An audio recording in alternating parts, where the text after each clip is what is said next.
시청자 여러분 안녕하십니까? 헬로티비 뉴스입니다.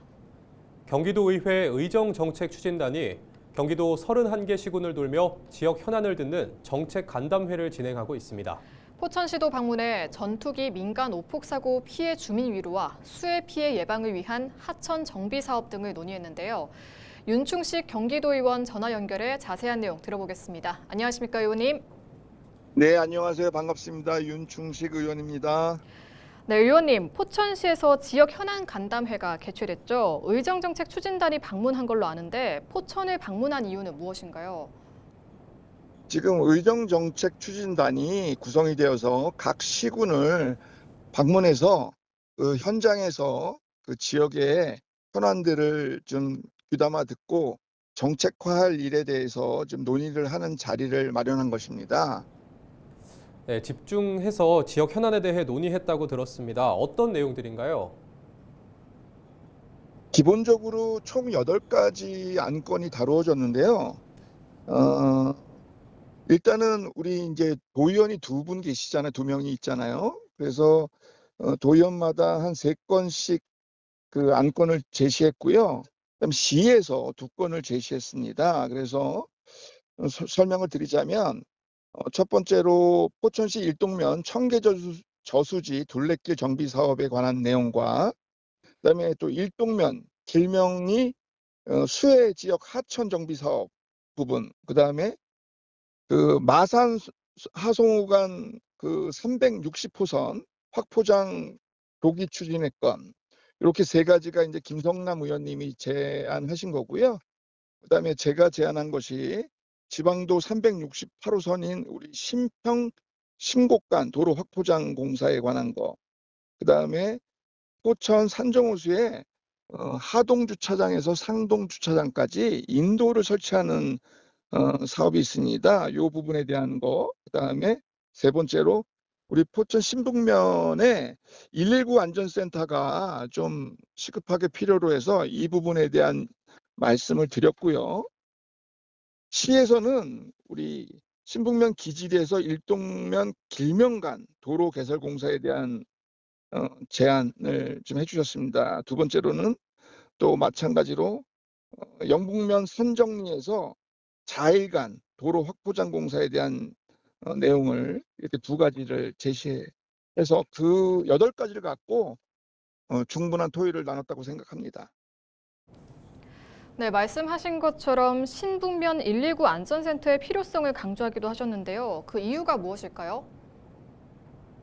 신북면이 포천시에서도 2번째로 면적이 넓습니다.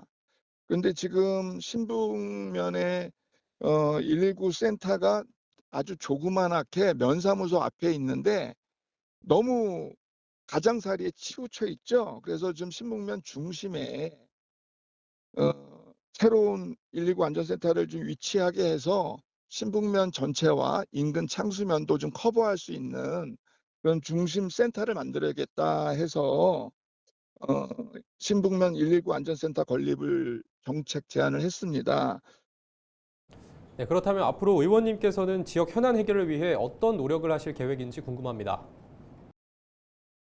네, 뭐 가장 중요한 건 우리 도의회와 각 부서 간의 소통인 것 같습니다. 각 이 사업들을 담당하는 부서와 소통을 통해서 또 이 사업들이 좀 누구나 마찬가지겠지만 우선시 좀 배정돼서 그다음에 꼭 이 사업이 진행되어야 하는 타당성을 좀 차분하게 제시를 해야 되겠죠. 그래서 우리 또 국민의힘 대표단과도 좀 긴밀히 소통을 하고요. 전체적으로는 경기도 의회와 집행부서와 소통을 좀 해야 될 것 같습니다. 네, 의원님 오늘 말씀 감사합니다. 지금까지 윤충식 경기도의원과 이야기 나눠봤습니다.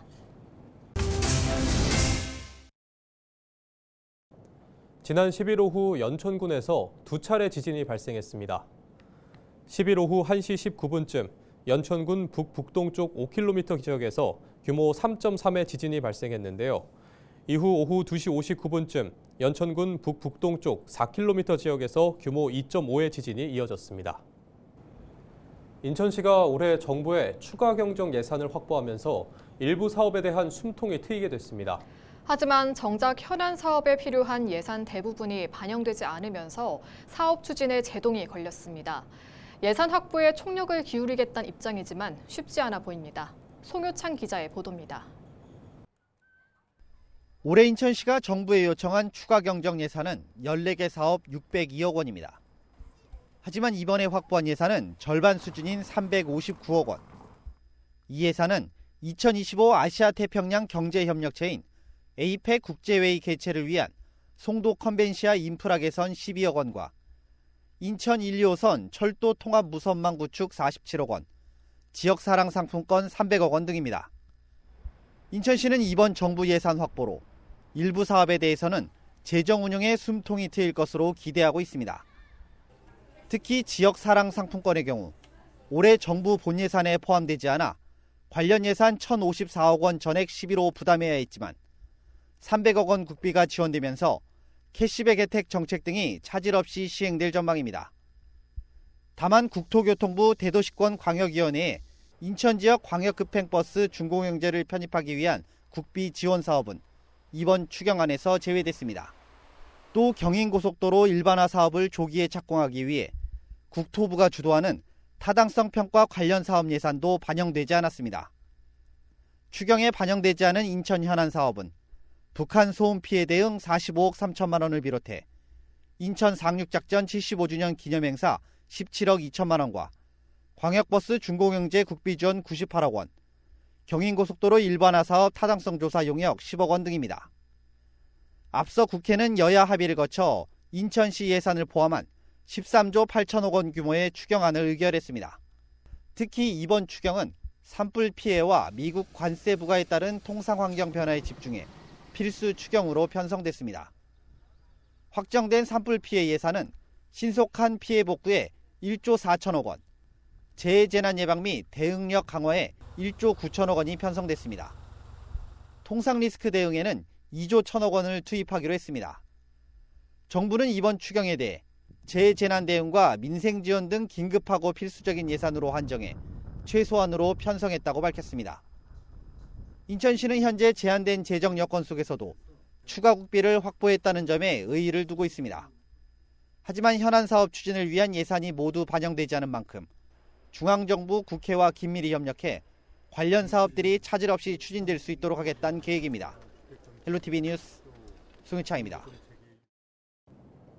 관세청 인천공항 본부세관이 지난 7년 동안 중국산 위조 화장품 13만여 점을 불법 수입해 국내 오픈마켓에 유통해온 혐의로 전자상거래 업체 대표 A씨를 붙잡아 검찰에 송치했습니다.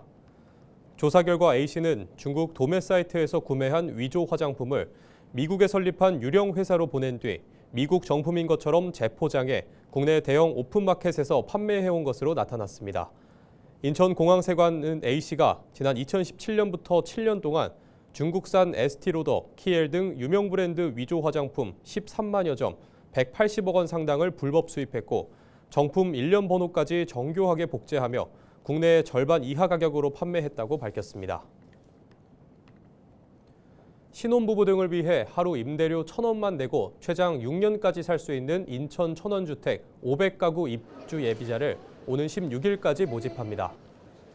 인천시는 12일 인천시청 본관 중앙홀에서 전세 임대주택에 입주할 천원주택 예비 입주자 신청 접수를 시작했다고 밝혔습니다. 접수는 오는 16일까지 5일간입니다. 천원주택은 하루 1,000원, 월 3만 원의 저렴한 임대료로 주거 공간을 제공하는 것으로 신혼부부 등을 대상으로 안정적인 주거 환경을 지원하기 위해 추진되는 사업입니다. 일반 월 임대료 차액분은 인천시에서 대신 내줍니다.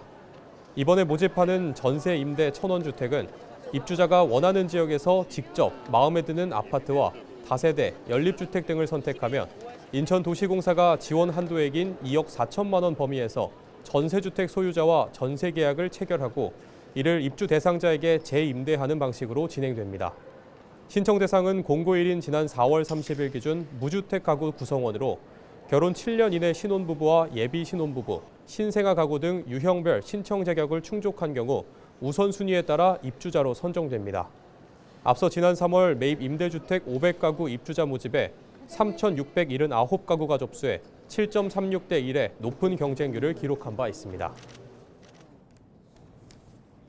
인천의 응급 환자 이송과 출산 환경 개선 정책이 정부 평가에서 우수 사례로 선정됐습니다. 인천시는 행정안전부가 주관한 2025년 지방자치단체 합동평가 국민평가 부문에서 시 부문 중 유일하게 제출한 2건 모두가 우수 사례로 선정됐다고 밝혔습니다. 우선 국민 체감도가 높은 응급 환자 이송 수용 체계 개선 사례는 최종 치료까지 책임지는 응급의료 안전망을 구축하고 닥터카 및 닥터 헬기 운영을 통한 육상, 항공 응급 이송 체계를 마련한 점이 주요한 성과로 평가받았습니다. 또 태아부터 18세까지 이어지는 경제적, 의료적 지원 확대와 주택 마련, 교통비, 금융 지원 등 생활 밀착형 출산 장려 정책을 추진해 저출산 극복과 지속 가능한 출산 환경 조성에 기여한 점을 인정받아 지난해에 이어 2년 연속으로 합동평가 우수 사례로 선정됐습니다.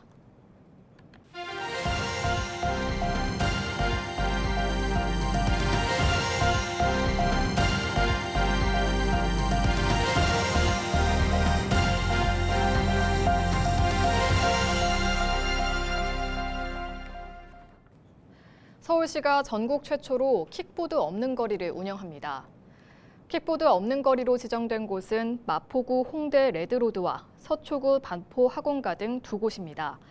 해당 지역에서는 오는 16일 정오부터 밤 11시까지 개인형 이동장치 운행이 금지됩니다.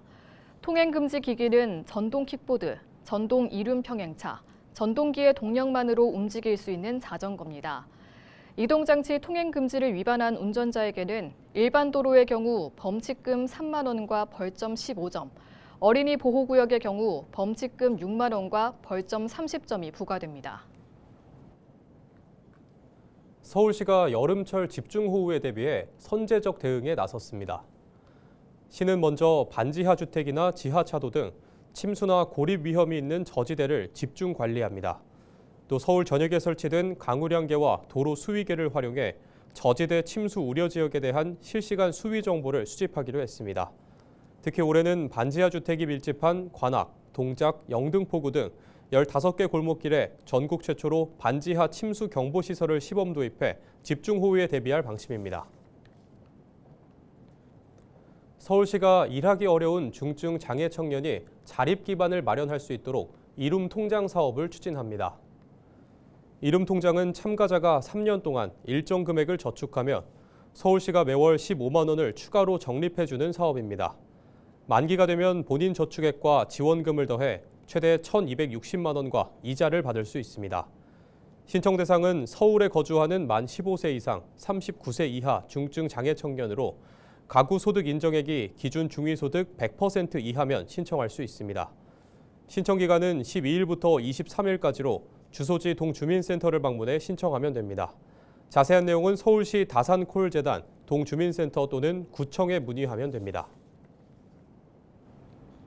경기도가 행정안전부에서 실시한 2025년 지방자치단체 합동평가에서 도 부문 정성평가 1위, 정량평가 3위의 성적을 거뒀습니다. 정성평가는 지난해 2위에서 올해 1위로 상승했고 정량평가는 3년 만에 3위 안에 진입했는데요.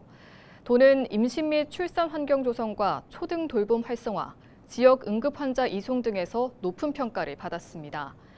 정부 합동평가는 지방자치단체에서 수행하는 국가 위임 사무와 국가 주요 시책 등을 종합평가하는 제도인데요. 이번 평가는 17개 시도의 2024년 실적을 바탕으로 진행됐습니다. 경기도가 취약계층을 대상으로 민생회복지원금을 지급하는 방안을 추진합니다. 경기도는 올 하반기 취약계층의 민생회복지원금을 지급하기 위해 800여억 원의 사업비를 반영한 추경 예산안을 마련해 다음 달 경기도의회 정례회에 제출할 예정이라고 밝혔습니다.